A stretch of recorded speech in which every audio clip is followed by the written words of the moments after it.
Today we're going to be doing a market watch for 12 players in Dynasty Fantasy Football. We're going to be looking at their player values, how the market is evaluating them, including with what I think they're thinking about when they're looking at these players, the advanced metrics, future ADP, and everything else. But before we dig in, you need to click that subscribe button. I'm helping you build your fantasy teams. I'm going to be helping you win your redraft leagues, your dynasty leagues, and everything else.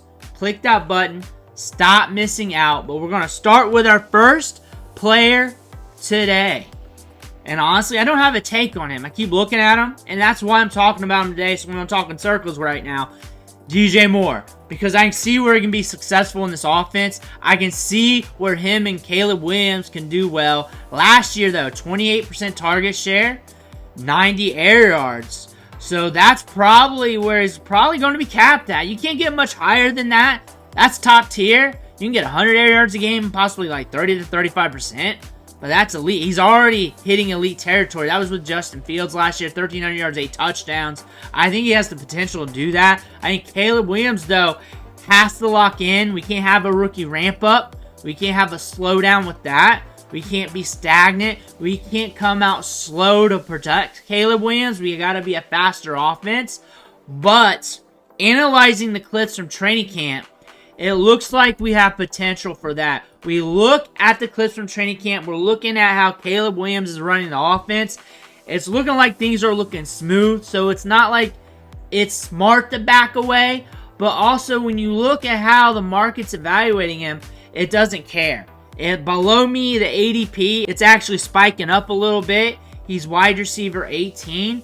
So one thing you can do when a wide receiver like this is increasing or staying in value, if you want, or if you're a middle of the road team, or if you're rebuilding and you got a DJ Moore, you can always peel back a little bit, get a lesser wide receiver who can get you 4 to 5 wide receiver 1 games with a decent floor, pick up a draft pick who's probably valued around wide receiver 30 range, wide receiver 35 in ADP, and you could do that. Or you hold pat. I can see him being good in this offense. I can still see him getting you around 17 points per game. But the value and the ADP numbers indicates that you might be able to peel back, get you an asset that gets you about 90-95% less of the production, and still get you a draft pick. So that's something you may want to feel out here. That's what I'm seeing in the numbers. But Travis Kelce, I want to point this out, because I talked about him a few weeks ago. Then they worked out the ADP because this is new ADP. It's fresh for July. And there was a little dip. So I was wondering if what I said impacted that, because we went from tight end 5 to tight end 7. ADP number close to the same, about a half a round down, but a little bit of a dip. At tight end 7, I feel a little bit better at him. When you look at the age, you look at the contract, and you're building a team straight up in a startup draft, I still feel it's kind of high because he could go in a year. And let's say you don't win it all this year. Now you're going into year 2 with an older Kelce, and you're trying to unload off the books. Maybe you're retooling some spots and you need to get some capital. You can't do it. You're not going to get this return back. It's just not happening. But if I'm a win now team, my league's established, I'm top 3 to top 2 in the league, I feel good about my chances winning money. This guy who has Kelce, he's middle tier. Maybe I make that push. Maybe I put my chips in. He's a guy that you pick up because you're putting chips in to put the cards down to win it on the river. That is what Travis Kelce is right now. If you're nowhere near that, you should be nowhere near Travis Kelce. Treylon Burks. Oh my God. And from training camp, I'm seeing a lot of different stuff. I'm seeing that he's looking like he's in the best shape of his life and that he's looking good. And then one clip came out yesterday of Treylon Burks, and he was breaking off a route in a drill. And you know what? When I looked at that, I thought that had to be the sloppiest clip I've looked at all off season long. From training camp, minicamp, OTAs, even these damn high schoolers. I thought his bones were made out of cardboard or something, and that he had bricks in his shoes on that break. And it wasn't like the context of the drill because the other players around him were moving a lot smoother. And then I look at the ADP here, and it's landsliding. It's landsliding. We look at the offense here. Hopkins, Ridley, Boyd. I think he has the skill set and the potential to be good in this offense for the Titans, to give them something back in return as a wide receiver 4-5 guy. But he's going to have to be used in more drag routes when he get yards after the catch. And this is going to be in moments where they're in 2-minute drills. But for fantasy, he's got to go somewhere else. And he's got to hit quick. He's got to hit quick. He's got to go somewhere else. He's got to hit quick. We're a week into training camp, so that's not going to be this year, more than likely. More than likely, no shot for this year. Something's got to happen with the trio here of Boyd, Ridley, Hopkins. Something's got to happen there. And this offense isn't really built for Burks. I feel like they're not really into Burks. Things could change. Maybe he starts lighting it up, but he needs to do something now. He's got to put the pedal to the metal now. The market's saying that. ADP 205. He was at like 185 range the last time we talked about him, about a month and a half, 2 months ago. Treylon Burks is hurting. Davante Adams, though, wide receiver 24, 43 ADP. So he's a very interesting wide receiver here at the age of 31 years old. Last year, he caught 103 balls. That is hard to do at the NFL level. That is elite. That is top tier. A 33% target share, 46% share of the air yards, over 100 air yards per game. Shit, over 115 air yards per game. That workload rate is hard to get, and you got to be a top tier player to do that. Just 4 wide receiver 1 weeks, though. We got a little bit of a quarterback controversy between Minshew and O'Connell. We're watching how that plays out right now in training camp. 31 years old, ADP wide receiver 24, ADP 43. So people are going into startup drafts, drafting a wide receiver that might be out in 2 years, 3 years, maybe middle of this year if he gets hurt. People are doing that. So say if you draft him and you don't win it all this year, and now you're into year 2 of your league. He's now 32 years old. And your team needs to retool somewhere. Now you got an asset here that is lower than wide receiver 24. Lower than ADP 50. And now you're not getting the return. And this production did not win you any money. And now you're hurting. What are you doing with that? Just like Travis Kelce. This is a player that you get when you're putting your chips in, you're ready to go. If you're ready to put your chips in right now, maybe go after Davante Adams. Maybe to see what happens, because he's going to be cheaper than that on market rate than wide receiver 24. But he's not going to be very liquid because we're not expecting him to be liquid. Nobody is. And people want that 33% target share on their team because they're trying to win money. So good luck with that. But if he's on a middling team, or even a rebuilding team that his manager's not paying attention to, you might want to try and get him before the end of training camp. But the caveat to that is injuries in training camp, so there is risk there. But the price is going to go up because fantasy points are going to be so close you can sink your teeth into them, and that's going to rise the price up on these veterans. Jonathan Taylor, RB5, and honestly, I'm just doing a quick check-in. I'm doing a quick check-in because he is turning into an older running back prospect here, holding value here. ADP of 15, used to be a first rounder, used to be a so-called generational talent. Got you 4 RB1 weeks last year. Of course, injuries, but you still had to set lineups during those weeks, so they matter still. 5 targets a game. Might be a slower-paced offense because of the quarterback situation there, because when AR-15 runs with it, that runs off clock, making things a little bit slower, giving the opportunities into the offense not as much. But Jonathan Taylor here, RB5, he's honestly a player that if you're win now, you're good to go, great. If you're middle of the road or worse, this might be an asset to boot. Try and get a little younger, try to get more picks, because we're getting there.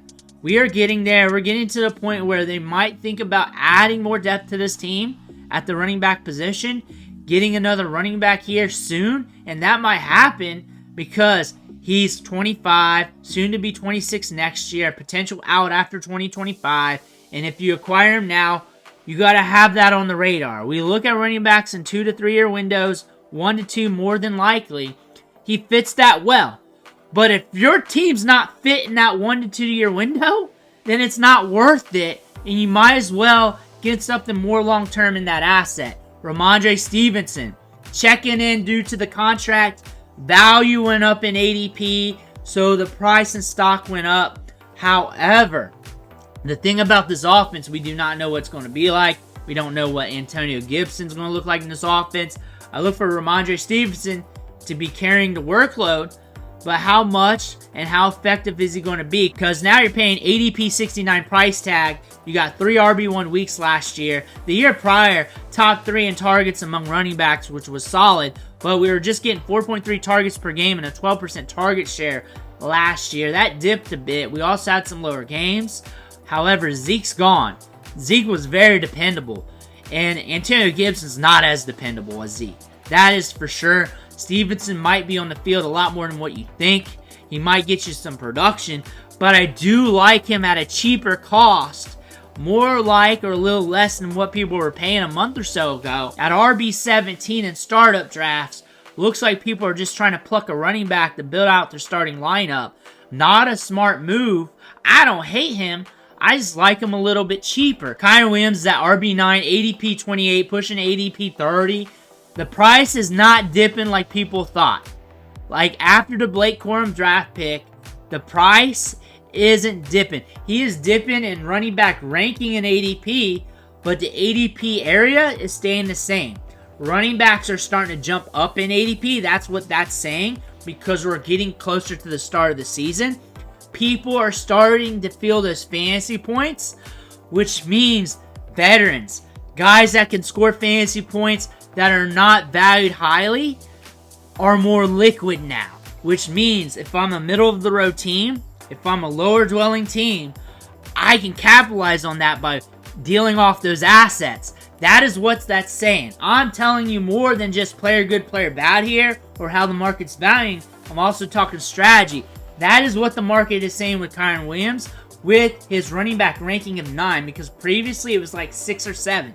Now it's 9, ADP staying the same, which means running backs are going up a little bit in market value, which means the consumer philosophy is saying, hey, I want fantasy points in my lineup. How can I get them? Oh, let's invest a little bit more in these running backs. Let's invest a little bit more in these players right here. Kyren Williams still holding value. The market's trend lining like this. That's saying that. So with your other players here, middle of the road team, back end team, seeing if you can deal off some of those players. Maybe you can catch a good deal, kick the tires. Kyren Williams, though, he's going to get touches. He's going to get used until the wheels fall off. That's what's going to happen here. Blake Corum's there. He's going to be a good spell. Blake Corum is a good guy to have on your team, though. Blake Corum is damn good. Blake Corum has a lot of upside. Probably one of the most NFL-ready running backs in this year's class. Look for him to get his run somewhere down the line, but you're not going to know when. But good to have stashed at this price. It's only going to increase going forward. Deebo Samuel. The thing is, his contract situation here isn't as great as Aiyuk's. He's not going to be for long with the Niners. That's why they're ramping up the wide receiver core, because they're getting ready for this. Wide receiver 25 in ADP. He can give you the spike weeks. He can give you steady production. But if you're starting out drafting now at a 28-year-old wide receiver in top 50 ADP, I don't think that's a great idea. I don't think it's great. Again, he's a player that you try and get if you're ready to put the cards in. If you're not ready to put the chips down, then he needs to be away from you. He needs to be off your team. If you do not feel like you can go all the way in to try to win your league right now and start dealing away all your picks and stuff, Deebo Samuel is not for you, and you need to get rid of him. You need to get more assets, because also next year, the year after, you're probably not ready either. Deebo Samuel, though, if you're good to win it, maybe he's a guy to look at, because he's going to get opportunity. He's going to be productive like he always is. Injuries do happen with him. That's just nature of how he plays the game. It is what it is, but he scores fantasy points, and he's good for the now. Now we got to check in with Brandon Aiyuk again. More news came out. He's going to be with the Niners this year. Surprise, surprise. He didn't really have that leverage. The wide receiver market is saturated, and you can always just draft more wide receivers. because the pool is always deep with talented wide receivers. Brandon Aiyuk, wide receiver 15. The market doesn't flinch with him. He's a good prospect, a good wide receiver. A lot of upside here. No matter where he goes in the future, I look for him to hold target share. I look for him to be productive. But when wide receivers like this start to jump up the ranks, maybe you can peel back a little bit. Like I talked about earlier about another wide receiver.